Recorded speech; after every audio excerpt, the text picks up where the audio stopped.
silence il y a quelques instants là. Ok, donc vous êtes restés en fait. Vous êtes restés sur le fauteuil et personne ne prendra ma place. Il n'y a pas de souci.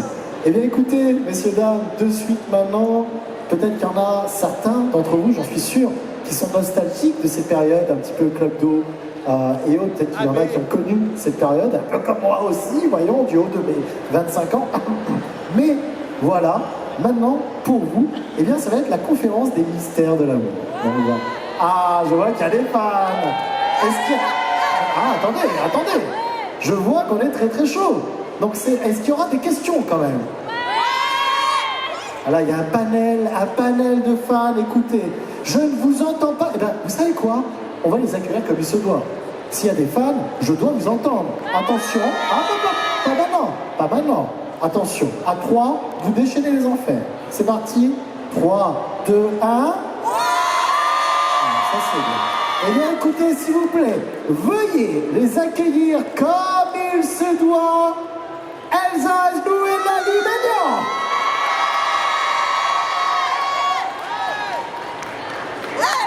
Allez, oh, faites-moi vivre cette scène, voyons. Oh là, mais c'est ça, cool. Alors, Lali, à t'asseoir ici, Elsa, juste là. Allez, vas-y. Eh bien, bienvenue. Normalement, tu as ton micro juste là, Lali. Rebonjour à toutes et à tous. Bon, déjà, alors, je suis très heureux de vous avoir vraiment sur cette scène du Paris Manga. Ça fait plaisir. Elsa, on s'est rencontrés au TGS il y a quelques mois. Lali, c'est une première, vraiment. Oui, je suis ravie. Et crois-moi que entre le côté professionnel et le côté fan, c'est très difficile. Je te le dis parce que... Je vais t'aider. Tu as quand même bercé mon adolescence, donc ça fait quand même quelque chose de voir des personnes que tu as regardées pendant des années et de voir enfin. Donc voilà. Mais je vais rester professionnel tout comme ce public en délire, vraiment. Donc voilà, un plaisir de vous avoir toutes les deux, vraiment, pour ça Paris Manga. C'est une première pour toi, Paris Manga, ou pas? Non, je l'ai fait à Romorantin, je crois, c'est comme ça que ça s'appelle. Ouais. Un très joli village où on a eu un accueil extraordinaire. J'étais avec Jean-Paul Césari. Ouais. Et on a passé une super journée, c'était vraiment très bien. Je suis ravie de me retrouver ici avec toi. C'est la première fois qu'on fait une convention ensemble, c'est vraiment cool. Voilà. Et Elsa, avec vous Elsa, toi, je te pose même pas la question parce que tu commences à être une habituée aussi des conventions et autres, un petit peu pop culture. C'est déjà la deuxième fois qu'on se voit. C'est vrai que je suis contente lorsque Lorenzo me dit écoute, j'ai plusieurs dates à te proposer, donc moi je dis toujours oui, je suis là, t'inquiète, je viens, et puis c'est toujours le bonheur de revoir les gens, donc voilà. Merci beaucoup. Alors on va commencer justement par les premières questions. Mesdames, ce que l'on va faire, c'est que j'aurai moi aussi des petites questions pour vous, vraiment, parce que il y a plein de choses que je voudrais savoir par rapport au mystère de l'amour, par rapport à Hélène et le garçon, par rapport à tous ses débuts. Mais je pense que je vais laisser la parole à cette base de fans qui est là et qui a envie vraiment de vous poser une question. Et je vois qu'il y a déjà une question avec la personne à la casquette, là. Attends, on va te donner un micro. On va te donner un micro, ne t'inquiète pas. Et la question, évidemment, c'est pour Elsa.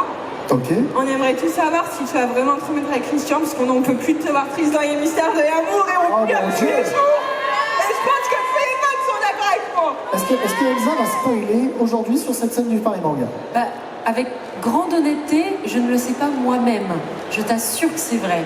C'est-à-dire que Seb et moi, comme nous, on s'adore dans la vraie vie, évidemment qu'on aimerait bien que nos personnages retournent ensemble, mais j'ai l'impression que pour l'instant, pour l'histoire, c'est pas encore, mais on sait pas. Parce que c'est vrai qu'il y a toujours le divorce. Moi-même, c'est vrai que parfois je me dis c'est chiant, faut encore que Fanny elle pleure, faut encore qu'elle soit malheureuse. Moi je suis triste pour elle, mais malheureusement voilà, c'est pas nous qui décidons. On va bien voir, mais en tout cas je peux te confier que nous on aimerait bien que nos personnages retournent ensemble, bien sûr, c'est normal. Ça te va? Oui, ok. Lali, moi j'ai une question. J'ai eu la chance de pouvoir interviewer, faire les conférences de beaucoup de comédiens qui ont joué dans Hélène et le garçon, Prix du baiser et autres, série AB, tout ça. Et à chaque fois, je leur demande, je voudrais savoir un petit peu comment tu es tombé là-dedans. Comment tu en es arrivé, justement, comment tu as été casté pour jouer dans Hélène et le garçon. Alors, il doit y en avoir qui connaissent cette histoire, mais je suis tombée par hasard. En fait, je faisais de la danse, du mannequinat, j'accompagnais une copine pour un casting, passer un casting pour passer un rôle. Et moi, je me suis inscrite pour faire de la figuration. Puis on m'a dit, puisque tu es là, écoute, passe le rôle, essaye. Et moi, je n'avais pas d'expérience du tout dans la comédie. Et j'ai été retenue. Et depuis, d'ailleurs, j'ai pris des cours de diction, de comédie dans des grandes écoles. Et voilà, mais c'est vraiment un hasard. C'est un hasard. Et tu sais que c'est marrant, Dani, parce que généralement, quand je demande aux autres comédiens, ils ont toujours la même réponse. Ils disent, c'est un hasard aussi. Oui. Ça veut dire qu'on est arrivé au bon moment, on nous a appelés, on était là, on nous a dit, ça t'intéresse? On a dit oui, ok. Et vous avez vraiment toute cette même réponse. Oui, souvent, il y a beaucoup de gens qui travaillent comme des dingues pour la comédie. Il faut du travail pour la musique. La musique, la danse, il faut énormément travailler, mais malheureusement, ce sont des métiers où aussi il y a des concours de circonstances, il faut tomber sur la bonne personne au bon moment. Et le travail, quelquefois, ne suffit pas, ou alors, quelquefois, on a le hasard. Voilà. Très bien. Il y a Merci. plein de cas de figure, quoi. Eh bien, on est parfait, en tout cas, pour notre bonheur à nous. Merci encore une fois. Merci beaucoup.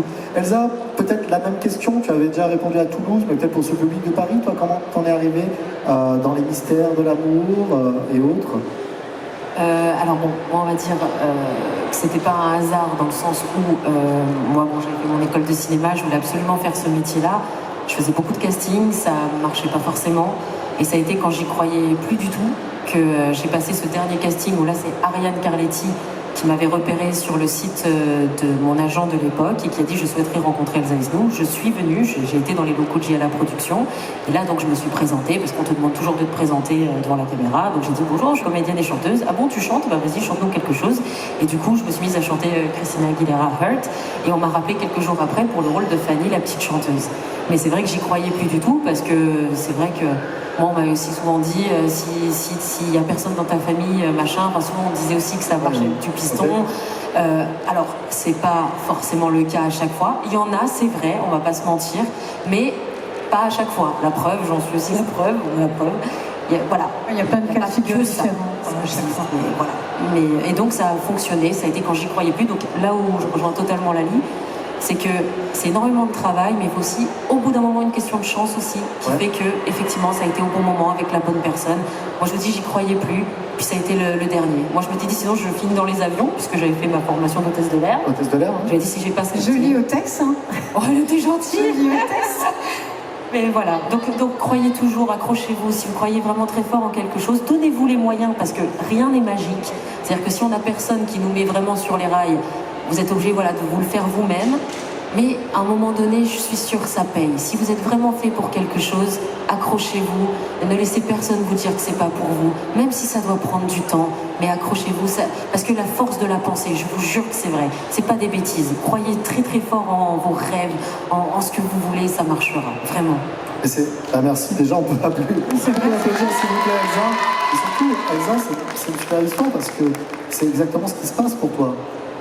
Tu disais en amont que tu ne croyais plus, et maintenant, tu as explosé aussi bien dans la chanson, en série et autres. Il y a vraiment tout qui te réussit à l'heure actuelle. Et tu as même tourné dans des épisodes de séries américaines. Je veux dire, tu te rends compte de tout ça maintenant là? Je m'en rends compte, mais encore une fois, c'est beaucoup de travail aussi. C'est-à-dire que je vous assure, c'est vrai. Chaque jour, c'est du matin au soir, c'est normal. Hein, on n'a rien sans rien. Mais c'est vraiment, il faut vraiment s'accrocher, quoi. Et c'est vrai que l'histoire là, des États-Unis, je vous avoue que ça, par contre, je m'y attendais, mais alors vraiment pas du tout, parce que c'est personne à la production, chez JLA Production, qui aurait dit on impose Elsa, pas du tout. C'est vraiment les Américains qui ont cherché à avoir une figure française, et ça a été le groupe TF1 qui m'a proposé parmi d'autres personnes, et ils ont dit on voudrait Elsa Esnou. Et là, je me suis envolée pour Los Angeles, et j'avoue que je m'y attendais pas du tout. Là, j'ai eu du bol. Vraiment, j'étais très heureuse. Eh bien, félicitations. On est heureux pour toi aussi. Merci. Félicitations. Je vais juste ajouter un truc. Je sais qu'elle bosse beaucoup. Sous ses airs toute mignonne et tout. C'est une vraie bosseuse. Voilà. Merci, Valérie. Est-ce qu'on peut prendre une autre question? Écoutez, parfait. Alors, je vais prendre... il y avait la dame avec la casquette. Je vois... Toi, tu veux vraiment? Allez, là, c'est parti. Allez. Mais ne t'énerve pas. Tu vas la poser, ta question. Ne t'énerve pas. Bonjour, comment t'appelles-tu? Laurie. Ça va, Laurie? Oui. Tu m'as l'air très énervée, Laurie. Non, tout va bien. Ah, toi, oh, toi tu as un accent de chez moi, toi. Tout va bien, Oui. t'as dit. Tu viens d'où, Laurie? De Montpellier. Ah, c'est pour ça. Tu sais que je viens de Toulon, moi. Donc, c'est le sud en force. Eh bien, écoute, Laurie de Montpellier, pose ta question. Alors j'avais une question à toutes les deux. Je voulais savoir à quel âge vous avez commencé à être comédienne. Je pense que je devais avoir 21, 21, parce que je faisais mes études en même temps. Donc, Pareil, du coup, parce que j'ai intégré la série à 21, c'est ça, 21, 22, c'est ça. Merci. Quand on De rien, dit de rien. le métier, bien sûr, le métier, hein, professionnellement, voilà, donc oui. oui, un métier, oui. De comédienne. Voilà, parce que l'école de... c'est- Il y a d'autres choses avant. C'est le côté Bah, le la côté- danse, la Tu disais musique. mannequinat, tu disais danse. Oui, danse, mais Je pense énormément de choses. je faisais pas mal de choses, mais j'avais surtout mes études aussi beaucoup.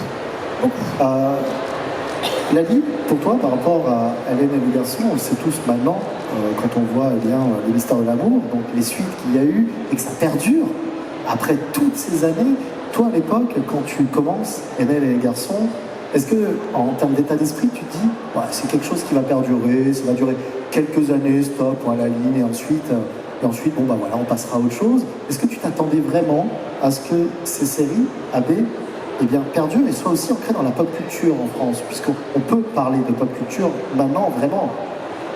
Alors non, je m'y attendais pas du tout, et pour être très honnête, je n'avais pas la télé quand on m'a castée.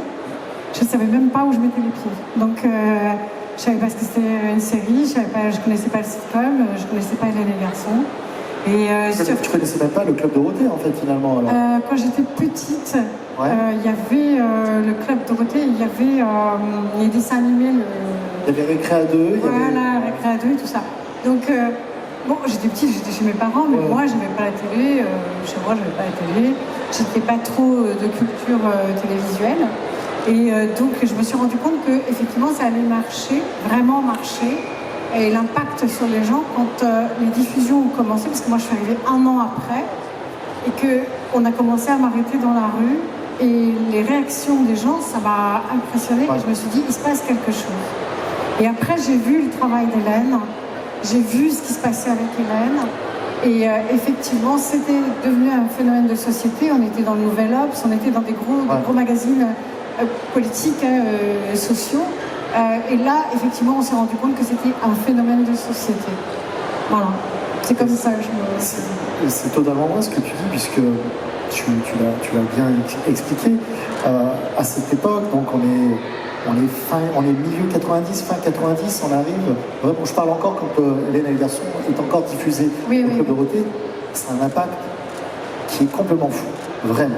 Mais oui, Ces c'est séries-là ont exactement. un impact qui est vraiment énorme dans les cours de récré, dans les collèges, les lycées, vraiment tout le monde en parle. Si vous avez vécu dans les années 90 votre plus belle adolescence, croyez-moi, on ne pouvait pas passer à côté Oui. d'Hélène et le garçon. C'était vraiment une déferlante. Il faut savoir que Jean-Luc Azoulay, c'est quand même le premier producteur français à avoir amené depuis l'écriture jusqu'à la diffusion. Hein, c'est le seul à avoir fait ça, à avoir amené ce produit de sitcom en France. C'est le premier. Donc c'est un phénomène de société en termes d'industrie télévisuelle. C'est un phénomène de société parce qu'on sort du sitcom où on a le public qui applaudit. On est filmé tous les jours de façon quotidienne, c'est un boulot de ma boule. Mais c'est aussi un phénomène de société parce qu'il y a une déferlante sur la population des adolescents, des jeunes gens, des femmes au foyer qui suivent la télévision, des jeunes mamans. Et on voit ce phénomène après faire une vague, une déferlante et avoir des ondes se propager après sur d'autres couches de la population. C'est vraiment assez impressionnant comme ça s'est passé. C'est vrai ce que tu dis, parce que en fait, c'est suite à ces séries, AB, qu'on a commencé à voir popper Oui. un petit peu sur différentes chaînes, Oui. des séries qui mettaient en avant des jeunes dans des lycées et autres, des séries françaises. Donc on peut dire que ça a été quand même le début. Grâce à Hélène et le garçon, Premier baiser, ces séries AB ont été un petit peu le déclic pour mettre en avant le sitcom en France, les séries françaises qui allaient émerger ensuite après, effectivement. Oui, oui, oui. Et puis il faut aussi savoir aussi une chose, c'est qu'il y a une marque de fabrique de la part de Jean-Luc Azoulay, c'est qu'il veut vendre quelque chose de beau, quelque chose qui fait du bien, quelque chose où on sourit, quelque chose où quand on allume la télévision, ben ça y est, on coupe avec tout ce qui nous pèse. Donc, et ça, c'est resté le seul produit comme ça, parce qu'après on a voulu faire des choses proches de la réalité, mais c'était différent. Donc ça, c'est le seul produit qui soit comme ça. Merci beaucoup Lali, on peut l'applaudir. Merci. On va prendre une autre question.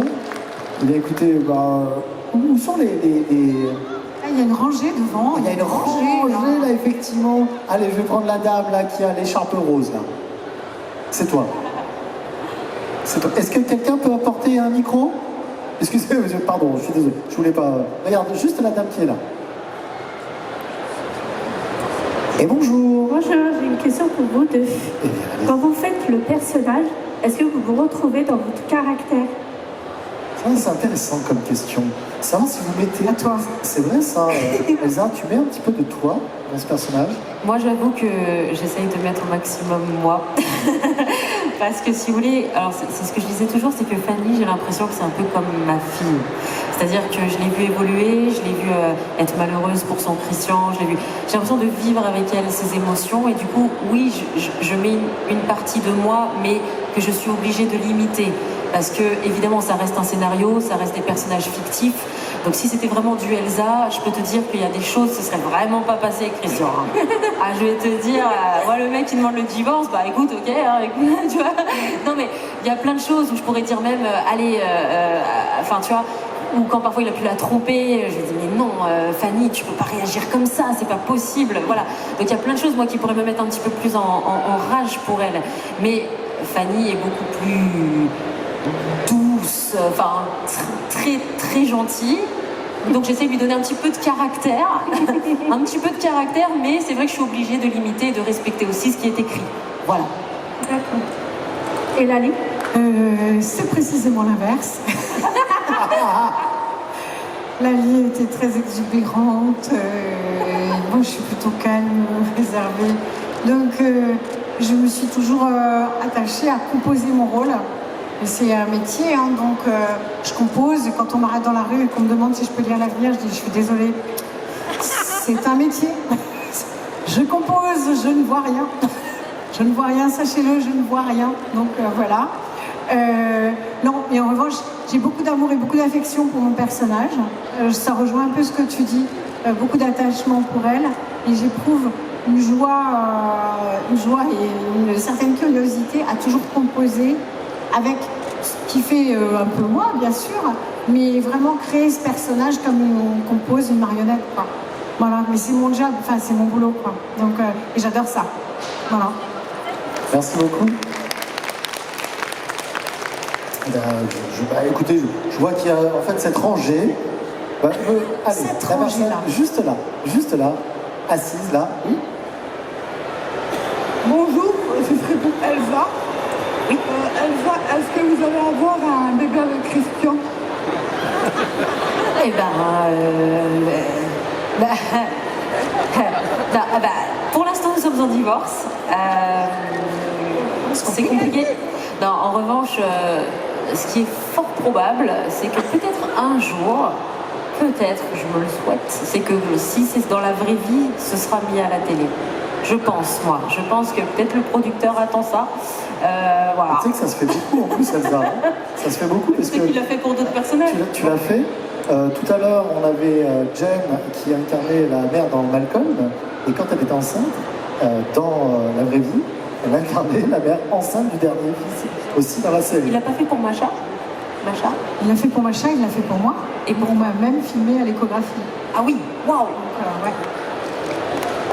Merci beaucoup, merci pour la question. Bien, on va aller passer à la dame qui est juste là, avec les lunettes. Tiens, les pauvres, toute cette rangée, bah oui, on a toute cette rangée là pour vous. Bonjour. Bonjour. Alors c'est une question pour Elsa et Lali. Quel est votre meilleur et votre pire souvenir de tournage? À toi l'honneur. Ça, c'est une technique pour laisser le temps de réfléchir, ça. Ah non, moi je peux répondre, mais j'ai pas d'idée tout de suite. Non, mais je vais dire, pour moi, le plus beau souvenir sur les mystères de l'amour, je dirais bien sûr le mariage Fanny-Christian, parce que moi qui ne l'ai jamais vécu dans la vraie vie, j'avais l'impression de le vivre un petit peu. Et j'ai trouvé ça magnifique, en fait, de voir toute cette cérémonie, finalement, tous les personnages qui étaient présents, réunis, on va dire, pour mon personnage et celui de Christian. J'ai trouvé ça très émouvant. Et le pire, je dirais quelque part la rupture Fanny-Christian quand il a fallu se mettre dans un état de pleurs, de larmes, parce que là pour le coup, comme tu sais, alors on tourne des séquences, ça doit aller très vite, c'est-à-dire qu'on n'a pas le temps, on n'a pas 20 minutes pour se mettre dans la peau du personnage qui doit pleurer, etc. Donc tu es obligé de donner très vite de l'émotion, parce que nous on enquille, et du coup il fallait que là tout de suite je pleure, je sois dans un état, et là j'ai dû aller chercher moi des émotions très profondes, et du coup là j'étais un peu en torture, mais pour donner justement le meilleur de moi-même, mais du coup ce moment a été un peu dur pour moi.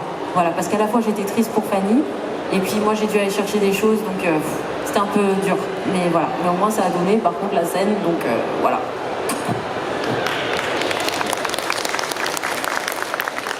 J'ai eu le temps de réfléchir. Alors, elle est là. Un des meilleurs, parce que je trouve qu'on a des meilleurs souvenirs tout le temps. Hein, franchement, on a 50 occasions, on fait un métier de rêve. Franchement, je le souhaite à tout le monde. Donc, on a beaucoup de très bons souvenirs tout le temps et peu de mauvais. Bon. En revanche, j'ai un souvenir qui me revient en tête. J'étais avec Laure, Bénédicte, dans l'histoire, et on devait faire un crash d'avion. Et donc, il fallait jouer le crash d'avion. La caméra était comme ça, dans le cockpit, et l'avion se crachait. Il fallait qu'on fasse le crash d'avion. On n'a jamais réussi à faire le truc. On avait des assistants qui sautaient sur l'avion, sur les côtés, sur les boudins de l'hydravion pour faire bouger l'avion. Donc on était morts de rire. C'était impossible de garder notre sérieux. Et le réalisateur perdait ses cheveux parce qu'on n'y arrivait pas. Donc au bout d'un moment, il s'est fâché. Et quand le réalisateur s'est fâché, d'un coup, tout le rire s'est cassé la figure et on a fait le crash d'avion. Et là, on a essayé de donner du meilleur de nous-mêmes. Donc ça, c'est un très très bon souvenir. Et c'est un souvenir, comment dirais-je, en plus, on s'entend très bien tous les comédiens, donc en plus, c'est un souvenir d'amitié. Un autre souvenir qui était, alors là, pour moi, terrible, c'était quand on tournait sur les îles. Dans les îles, on a dû tourner un sauvetage par une extraterrestre. Et on était couchés dans la boue, avec tout ce qui grouille dans la forêt. Et donc on avait les cheveux dans la forêt et tout. Et l'extraterrestre devait nous tirer au sol. Et j'ai souffert pour ma copine Laure, pour Bénédicte, parce que l'extraterrestre lui a marché sur les cheveux et devait la tirer en même temps. Elle lui a arraché les cheveux. Et donc on a entendu un cri de douleur terrible sur le tournage. Et bon, il y a une mèche de cheveux qui est partie, voilà. Mais ça a été un peu bof, quoi. Voilà, puis d'être couché dans la bouillasse, c'était pas fameux. Et ça, c'est physique quand même, hein? Oui, on a des trucs un peu physiques, puis on n'a pas le choix. Donc, Dani, justement, pour rebondir là-dessus, toi qui as fait beaucoup de saisons, justement, depuis le début, est-ce que tu as une saison, un arc scénaristique que tu préfères parmi toutes les saisons? Oui, j'aimais beaucoup.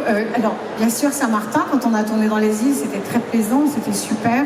Mais surtout, on était parti dans un rythme de folie très fort et où il se passait un peu tout et n'importe quoi. Donc, on avait vraiment décollé du concept du sitcom, collé un peu à des choses un peu réalistes. Et donc, tout était possible. Donc, on allait dans les avions, on descendait, on reprenait l'hélicoptère, il y avait des extraterrestres, il y avait des trucs. C'était tellement énorme qu'on passait vraiment beaucoup de temps à tourner des trucs incroyables, quoi. Donc on a découvert la plongée, on a découvert comment faire un mérir un hydravion, on a découvert des trucs incroyables. J'ai adoré cette période-là. Oui. Alors, on passe à d'autres questions. Eh bien, écoutez, oui, mais n'hésitez pas, applaudissez-les quand même. Il y a une rangée là, il y a 3 filles. Eh bien, elles essayent de... Eh bien, tu sais quoi? Regarde, Dani, choisis quelqu'un. Alors, du milieu, voilà, comme ça, je ne choisis pas. Bonjour, comment tu t'appelles? Bonjour, je m'appelle Kesban. Kesban, ok. J'ai une question pour toutes les deux. Est-ce que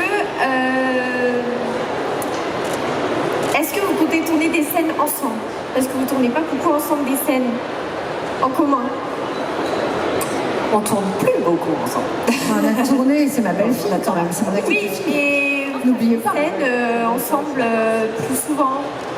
Créer une scène. On ne sait pas en avance. C'est par rapport au scénar. Enfin, sauf que toi, tu as une idée, mais Non, j'ai pas d'idée. mais pour l'instant, c'est vrai que t'es l'ex de John. Je suis ton ex-belle-mère, ouais. Ouais. Quand il t'arrive un truc, je viens te voir à l'hôpital. Quand tu vas pas bien, je vais te voir dans ton appart. C'est vrai. Hein. C'est vrai, on a un lien. C'est vrai qu'on a un lien. Voilà. Non, Ça répond pas trop, hein. non, si, je vois. Bah, C'est qu'on ne sait pas en avance, en fait. C'est en fonction de l'auteur, en fait. et justement, Elsa, je rebondis sur ce que tu dis. Vous n'avez pas de. Vous ne connaissez pas le scénario à l'avance, il s'écrit au fur et à mesure. Vous n'avez vraiment pas, par exemple, un arc scénaristique sur toute une saison. Vous savez peut-être les gros événements qui vont se passer ou pas. Les grosses lignes, mais en vrai, Ouais. je vais vous dire non. Et quelque part, ça, je trouve, ça donne la magie de cette série. Ouais, ok. Parce que justement, c'est en ça qu'on va être les plus authentiques, les plus sincères. C'est-à-dire qu'à partir du moment où on nous donne presque au dernier moment ce qui va se passer, parce que eux, ils voient comment ça se passe à l'écran, parfois, il y a une manière d'interpréter une chose, une situation, et là, ça donne une idée sur une autre solution de cette même scène. Et là, en fait, ce qui se passe, c'est que nous, quand on nous donne ce qui va se passer là, comme ça, un peu au dernier moment, bah, on est tellement sincère dans le truc, parce que même nous, parfois, on est choqués. Enfin, on peut être choqué, on peut être surpris, heureux, content, déçu, je sais pas. Et on va donner cette émotion très sincère. Et souvent, d'ailleurs, moi, ce qui me fait rire avec Seb, j'adore. Qu'est-ce qui me fait rire, Seb? Et parfois, il vient. Alors, lui, exprès, parfois, attention, c'est un bon élève, hein, je veux dire, vous ne pensez pas qu'il n'est pas sérieux, mais parfois, il me dit, j'ai rien lu, parce que justement, il veut tout de suite se dire, tiens, allez, je tourne quoi aujourd'hui? Et là, du coup, il découvre, et là, il donne le meilleur lui-même, en fait, parce qu'il le fait à fond, et l'émotion, elle vient tout de suite en lui, et du coup, il l'interprète tout de suite. Et du coup, j'avoue que parfois, je fais un peu comme lui aussi. C'est pas mal, cette technique de travail, c'est pas mal. Attends. Mais bon, c'est les grosses lignes, quoi. Mais pas trop à l'avance, voilà.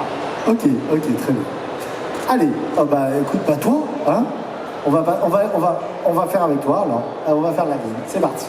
J'avais une question pour toi, Elsa. Yes. Est-ce que tu aimerais bien pour ton personnage de Fanny que Lali redevienne ta belle-maman?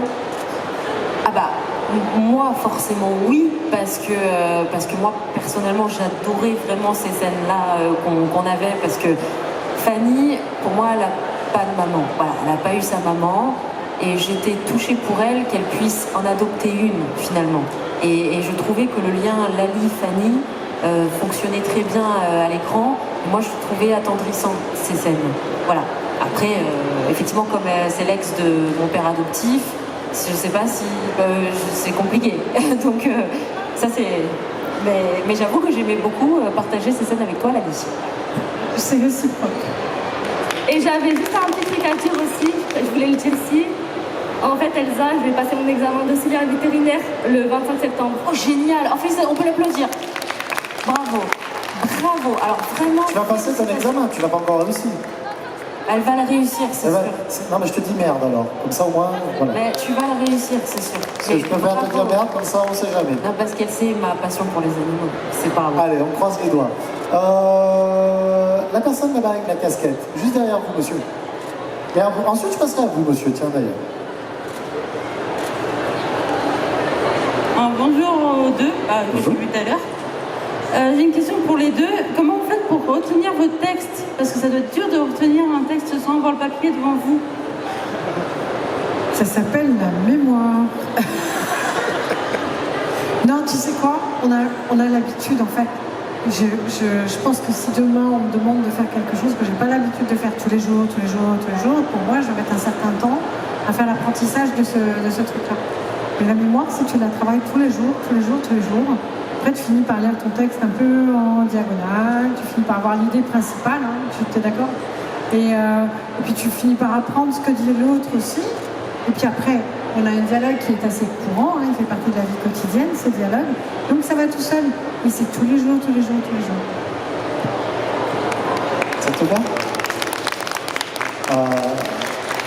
Lali et Elsa, question aussi pour vous deux. Il y a des gens qui s'intéressent peut-être à aux réalisations de ces épisodes, en fait, vous, pour un épisode, vous mettez combien de temps de jour de tournage? Comment ça se passe? Comment se passe une journée type, on va dire, d'un tournage On lui dit d'épisode ou pas? des Mystères de l'amour? On lui Dis-moi dit. tout. Ça va me choquer. Ça. Leur dire que sans eux, on ne serait rien. Ouais. Eux, ils y sont de 7h du matin jusqu'à 22h, histoire de tout plier. Bon, et quelques fois plus tard, parce que voilà. Et nous, on tourne souvent par décor.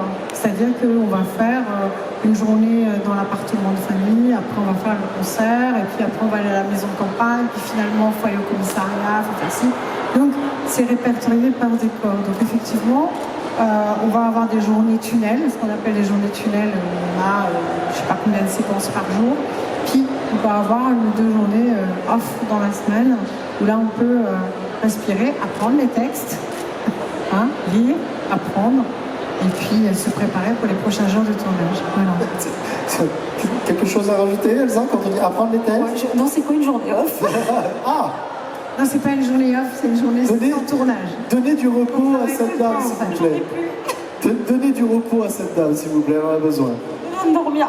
Je veux dormir. Vous inquiétez pas. Mais c'est parce que pour ceux qui ne chantent pas à côté, ou qui... Tu chantes, Lali? Oui, mais moi je chante à mon rythme. Alors Et attends, toi, quand t'es pas... tu faisais, pardon, je peux poser une question par rapport à toi? Eh bien, Elsa, J'ai vu passer sur les réseaux que tu étais au studio son récemment, que tu fais pour les Restos du Cœur. Ah oui, je vais chanter pour les Restos du Cœur, oui, c'est vrai. c'est vrai? Bah alors, quand tu dis... Alors, Elsa, quand tu dis ça, c'est que tu vas intégrer... Elsa, Lali, quand tu dis ça, c'est que tu vas intégrer les employés ou tu fais... De ton côté, tu es... Non, je suis invitée pour animer une émission et chanter C'est vrai. avec Tiad qui est un organisateur des soirées du Resto du Cœur. Donc, tu sais quoi, en me posant la question, je ne sais plus si c'est Poitiers ou Orléans. Ah, je suis pas bonne. En promo, je suis pas bonne. Bon, c'est pas grave. Donc, c'est le 13 avril. Et je suis ravie. Oui, c'est vrai que je chante à côté, mais c'est vrai que j'écris mes petits trucs de mon côté et je suis pas très sûre de moi. Donc, je fais mes petites choses de mon côté. Et donc, j'ai l'occasion de chanter, tiens-toi bien, dans un cirque de 1000 personnes. Donc, ça va me faire un choc d'un seul coup. 1000 personnes. Génial. Ça va être super, oui, carrément. Bravo. Je suis pas auteur encore. Alors, monsieur là-bas, qui lève la main. Oui? Oui, toi, c'est bien toi.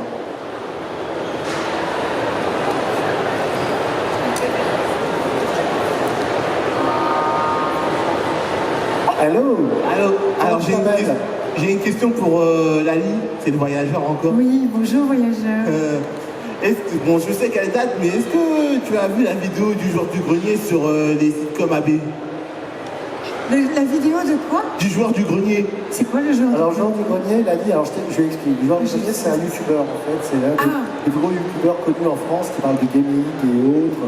Et voilà, donc, et là, c'est vrai qu'il a fait plusieurs émissions en collaboration aussi. Hein. J'ai vu qu'il avait fait des collabs. On vous parlait justement du Club Dorothée, tout ça. Est-ce que toi, tu as vu, alors je pense, vu sa surprise, à mon avis, non. Tu peux comprendre que je ne l'ai pas vu. Parce que regardes tu vois, je ne savais Tu pas. regardes un peu des émissions sur YouTube ou pas? Oui, Ça t'intéresse, quelquefois pas je regarde des émissions, mais en fait je suis très très mauvaise en tout ce qui est télévision. D'accord. Sachez-le, si vous me demandez des trucs, je ne connais pas bien.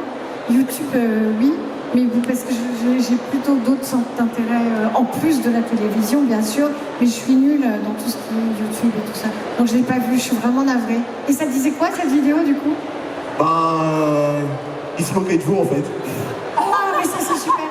Tu sais quoi? Je trouve que les gens qui se moquent, ben, ils alimentent le rire. Moi je suis sophrologue à côté, d'accord? Et je dis aux gens, il faut respirer et sourire et rire tous les jours.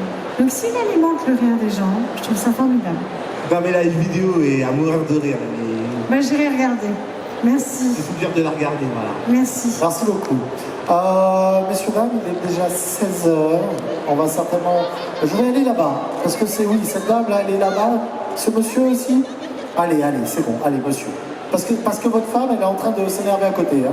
Je vous le dis. Hein. Elle est comme ça, elle fait... C'est bon. Je crois qu'on a compris qu'il y a une petite question. Comment tu t'appelles? Yanis, Yanis, ta question, vas-y. j'ai une question pour Lali.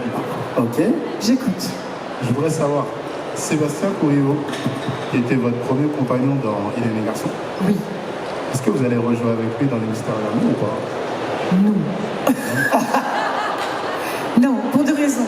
La première, c'est que je crois que Sébastien est passé à d'autres choses. D'accord. Et la deuxième, c'est que je pense que d'un point de vue scénaristique, il y a pas, c'est pas, j'ai pas l'impression que ce soit prévu. Et je crois que, alors autant il y a des couples où effectivement, tu as dû remarquer, hein, il y a des couples phares où il faut qu'ils restent ensemble. Etc. Exactement. Et autant, d'un point de vue technique, tu vois, dans un scénario, quand on a une série chorale comme ça, où il y a énormément de personnages, il faut des personnages qui amènent des choses qui bougent. Si tout le monde reste ensemble tout le temps, tout le monde va s'ennuyer. D'accord.